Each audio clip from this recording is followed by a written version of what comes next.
Hey, I've been working hard lately. Been working hard doing some DJ field research. I've been playing a lot of Katy Perry for science. I've had a lot of pop-heavy gigs over the past couple of months, and I figured this would be a good time to come up with my definitive list of every Katy Perry hit ranked by crowd response.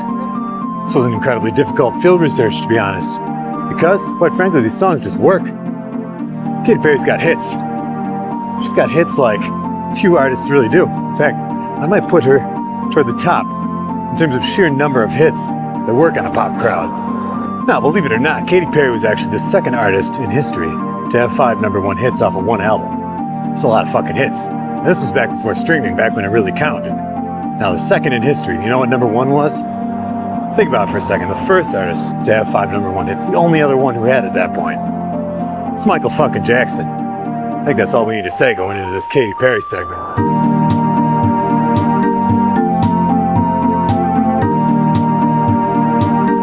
Now, for this list, I'm ranking all these songs purely by crowd response. I don't care if these are good songs, I don't care if they're bad songs. All I care about is, do they make a crowd react positively or not? And do they win me friends on the dance floor? Or do they lose me friends on the dance floor? And for the list of songs, I'm using Spotify's This Is Katy Perry playlist. So if I end up forgetting a song that you think is noteworthy, that's kind of Spotify's fault for not including it. The list looked pretty good to me.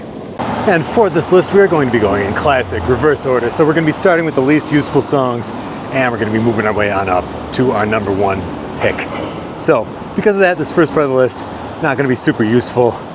So you know what? I'm going to just slam through it as fast as I can. I'll promise you that. I'm going to move through this really quick. We're going to speed run the shit, and we are going to get to the useful songs as fast as possible. So this first tier of songs, this is our D tier. I guess I could best describe these songs as songs that I don't play, rarely ever played, and I don't really see them as being all that useful. Women's World. This one is in last place because people actively seem to dislike it. Tell you what, I don't really care. I didn't think it was a bad song when I listened to it, but when it was new, people actively disliked it, and shit, this is probably the only song I can say that confidently about, so last place. When I'm Gone. Cool song, never really took off. Harley's in Hawaii, I don't play it. Daisies, I don't play it. Rise, I don't play it. 365, I don't play it. Never Really Over, love this song, but didn't really work at gigs, so I don't play it. Bon Appetit, this is a weird one. How the fuck does a song have 1.3 billion YouTube views, yet if you play it for a bar full of people, it seems like nobody even knows it? It's a mystery. Unconditionally. Nice song, it's a nice song, but I don't play it. Alright, I told you that'd be fast. D tier is out of the way, and we are on to our C tier, which I guess is our lowest tier of songs that I would still consider pretty solidly usable songs I could see playing at a gig. Chained to the Rhythm. So, nobody really cared much about this one when it was new. Nobody really seems to care much about it now, but I guess it gets some response. Thinking of You. Now, this is a good song. Some people kind of recognize it. Gets some reaction from somebody, but it really just doesn't have mass recognition like the stuff farther down the list, so deserves to be higher, but just isn't. The list isn't up to me. This is up to the crowd. Swish Swish. Cool song. This is actually a pretty decent once upon a time. I played it fairly often. And yeah, people seem to kind of like it. Some people kind of didn't like it, but whatever, it was a thing. However, when I went to test it for this video, it bombed horrifically, and that's the only recent data I've got, so this absolutely belongs in C tier. Maybe even lower. And moving on up to our B tier. These are solid, workable songs. These are playable songs. These might not necessarily get your crowd whipped into a frenzy, but it's the kind of songs that pay the bills.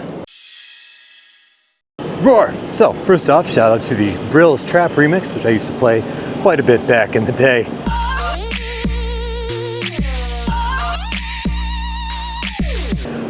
Mostly because I thought cool DJs were only supposed to play remixes, so I had a remix of pretty much every pop song that I wanted to play, and that was the only version I would play. I had some weird ideas going into this, I guess, but shout out to Brill's. Anyway, Roar. Everybody knows this song. There's no debating that. It's got recognition, but You know, it's slow, it's not really a dance floor record, and also just kind of feels uncool to play at a gig. I don't know. Like, correct me if I'm wrong, but this feels a little bit more like a grocery store jam than like a dance floor record.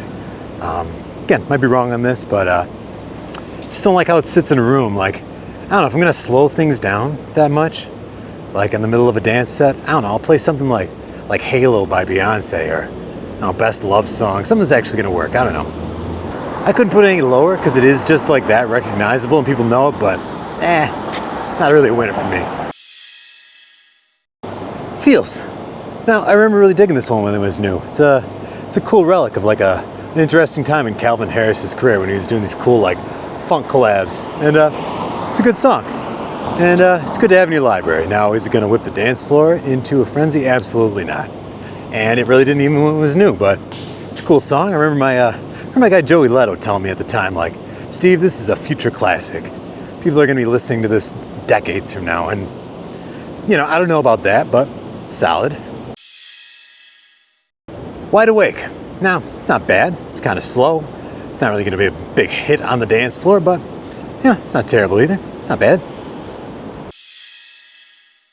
Birthday. Now, this one pretty consistently gets a decent reaction. Never a huge reaction though, which is kind of a shame, because as DJs, we need a lot more birthday songs than we have. I tell you, at any given night in the club, damn near half the people out there are celebrating a birthday, and there's gonna be a lot of people asking for birthday songs, and we're gonna pull from the same tiny pool every time. And birthday, kind of at the bottom of that pool if you ask me. And that's a shame, because god damn it, do we need more birthday songs. I'll tell you something else, I don't think people actually know the words to this song. I've been thinking about how many times I've heard this, and I didn't really even know what she was saying until I went and looked it up when I was making this video. So I went and I played it, and I looked at the crowd. I went and I really looked. And I was looking at people's mouths, and I was going, are they singing along?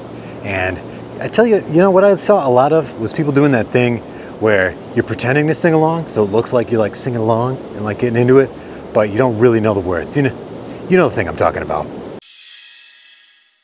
E.T., decent track. People really like this one.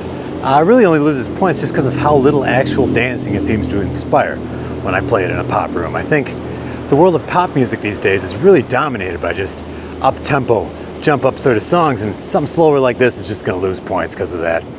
All right, on to our A tier. This is our second highest tier, and I think at this point, it's safe to say that if you don't have any of these songs in your Serato, go get them right now, because you should have them.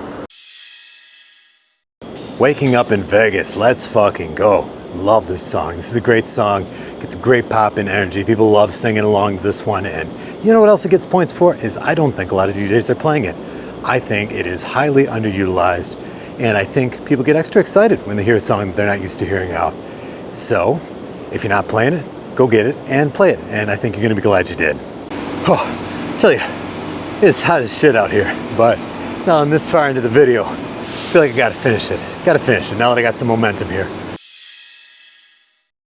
So we're moving on to Dark Horse. This song was requested constantly when this was new. I really can't overstate how massive this one was back in 2013 when this came out, and it stayed pretty solid since. It's been a pretty good throwback track until like 2022. There was a big like TikTok boost that this one got. That also coincided with a boost of interest in Jeffrey Dahmer, which I'm assuming is because he is shouted out in the song in Juicy J's verse. Like Jeffrey Dahmer. And since then, it has had some renewed relevance. This is a useful transition track for like going pop to hip hop or hip hop to pop. It's a nice like sonic middle ground between those two genres. And I guess because of that, it might be a little slow for some pop rooms, but you know, if you're worried about that, there's no shame in using an edit that double times this, or a bootleg, or a remix, or whatever. The sing-along value is still gonna be there. I'm fucking hungry. I should have ate before I came out here. Anyway, the one that got away. Shout out to my guy BG Good for turning me on to this one. I've been playing this one, I guess I started playing this one way too late in my DJ career, because I think it's been working all along.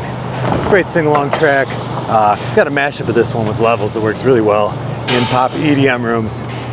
Good stuff, and also I think kind of underutilized. I think this falls into the Waking Up in Vegas category. I Kissed a Girl. Now, this song was huge when it was new. It was everywhere.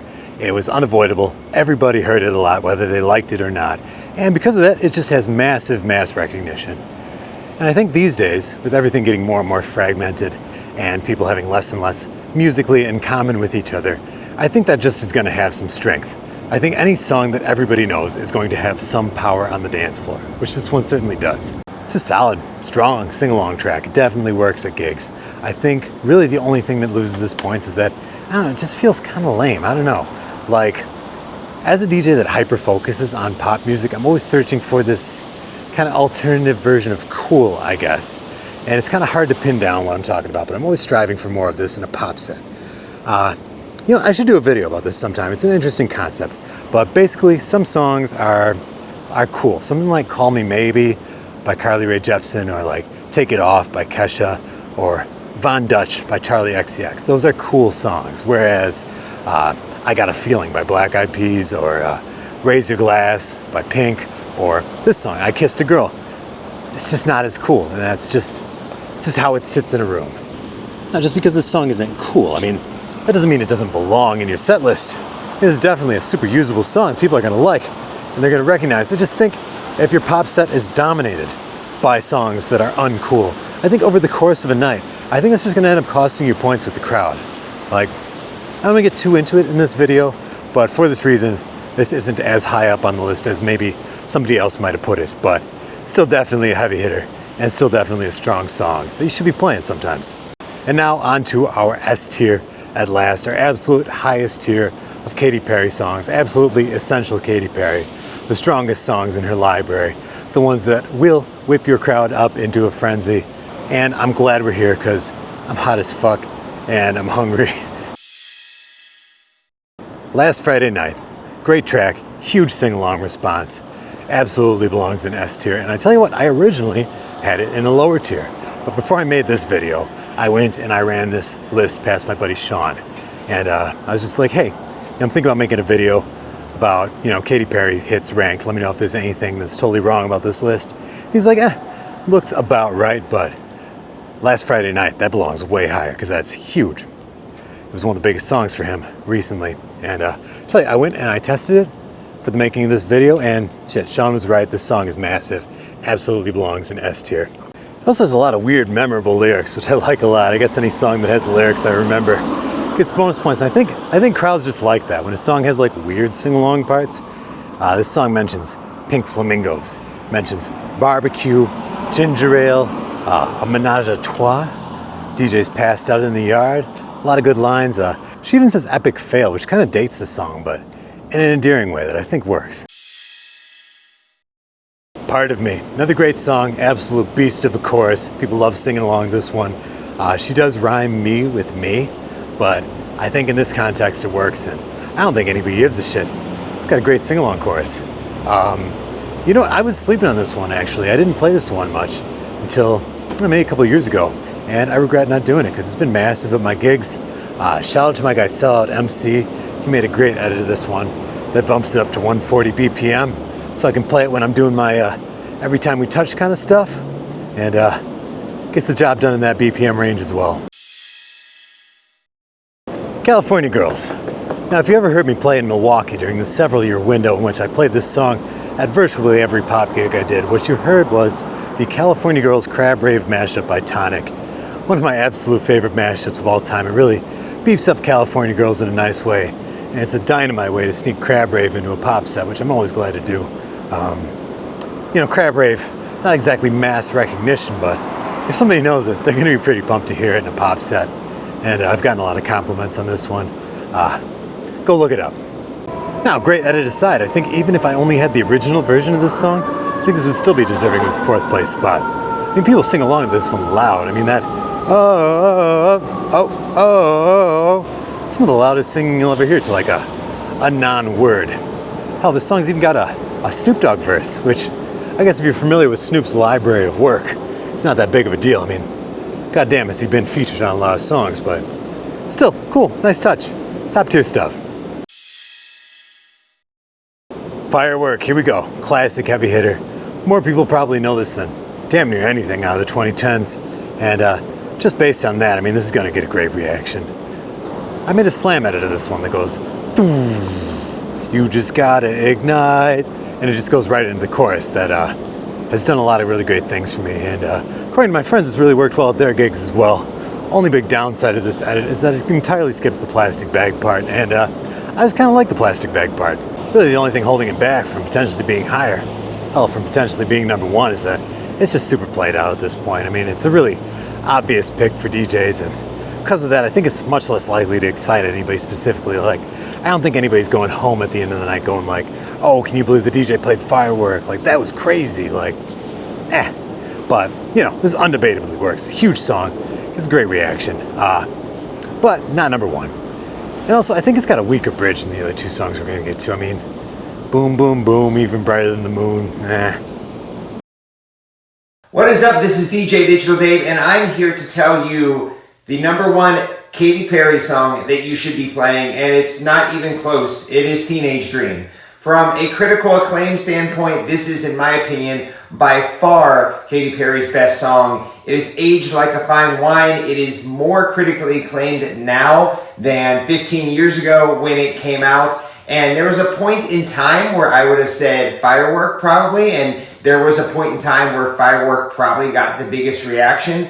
But Firework's definitely been overplayed by DJs for years. And Teenage Dream, it's amazing. Lyrically, it has that great pre-chorus that let's go all the way tonight. People belt that out at their top of their lungs. People belt the chorus out at their top of their lungs. And it's, in my opinion, definitely underplayed. So you have that extra pop you get from the crowd that it's not something that they hear every day. It's not something that every DJ plays, even though they should be playing it. So number one Katy Perry song, definitely Teenage Dream. Teenage Dream. Absolute modern classic, great song. She named the damn album after this one. The album that had 5 number one hits on it, that was Teenage Dream. The song also had a really solid TikTok bump back in 2023 that has made it hit even harder since. And shit, it just feels good to play. Like, this is a nice, uplifting song, and you know, it's gonna leave you feeling magical if you let it. This is really great late night stuff, if you ask me. When you do play this one, don't forget to play the bridge that I'm gonna get your heart racing in my skin-tight jeans. It's great stuff. Can't skip that part.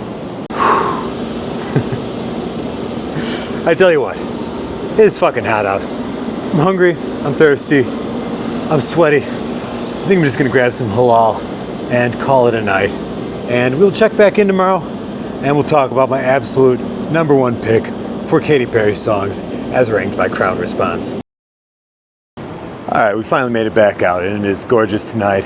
And morale is a lot higher than it was when you last saw me. And at this time, I'm feeling more than ready to tell you about my number one Katy Perry song as judged by crowd response. So let's get into it. And then my boy, even Steve, I was DJing with him over at this one spot called The Palace, and he played Katy Perry Hot and Cold. And everyone knew the words to that song. And that's right, we are talking about Hot and Cold. And I gotta say, this one's always been solid, always been a rock solid choice. But ever since 2021, it got a really strong TikTok bump. And since then, it's been absolutely massive. It's been killing at all my gigs, at least at all my pop gigs, and that's what we're talking about today. It's been damn near one of the strongest pop songs in my entire library ever since that bump. And the key with this one, you gotta remember, don't forget this. You gotta play that, the bridge, that Someone Call a Doctor part. That is arguably, in fact, not even arguably, that is bigger than the chorus. I got a short edit that I play. Plays through one verse, does a chorus, and then plays that. And that's the one I always use. And it crushes, absolutely crushes. And I feel pretty confident having this one at number one. And that is every Katy Perry hit ranked by crowd response. Obviously, you know, that's based on average response. Every night is different, and there's a ton of randomness in the world. There's so much chaos in what we do. Some nights, you know, a B tier song could be massive and a S tier song could be super mid. Or hell, even a C tier song could be massive and an A tier song, you know. But overall, this is where they stand for me. You know, every night is different. And as always, it's super, super important to be dialed in with your crowd. Also, go check out my Katy Perry pack on my Patreon. It's got short edits of damn near all these songs chopped up exactly how I like to play them for optimal crowd response. So if that's something that interests you, go check them out. Otherwise, shit, you know, the originals are gonna work. If you got a remix that you like, do what you wanna do. There's a lot of ways to do this. I gotta say, back in her commercial prime, I could never really figure out what Katy Perry was all about. Like, what her thing was, you know? As kind of a passive observer, it was easy to tell, like, what Kesha was all about. It was really easy to tell what Lady Gaga was all about. Like, they were these super exaggerated, like, larger than life, like, characters, like WWE wrestlers. Like, they were like the Undertaker and Mankind, like, it's super distinctive. Whereas Katy Perry, it's a little more subtle. Like, this is just nice music. I could never really figure out what she was all about. I guess until now, I figured it out. She's about making fucking hits. If you go and look it up, check it out by the numbers, she's got more #1 songs than Kesha and Katy Perry combined. I think that says a lot. You know, so hate on her if you want. That seems to be really trendy right now, but at the end of the day, they're gonna keep playing her music in the grocery store, and every time they do, she's gonna keep making a nickel. And I am going to keep playing her songs at my gigs until people stop wanting them. And I don't think that's coming anytime soon.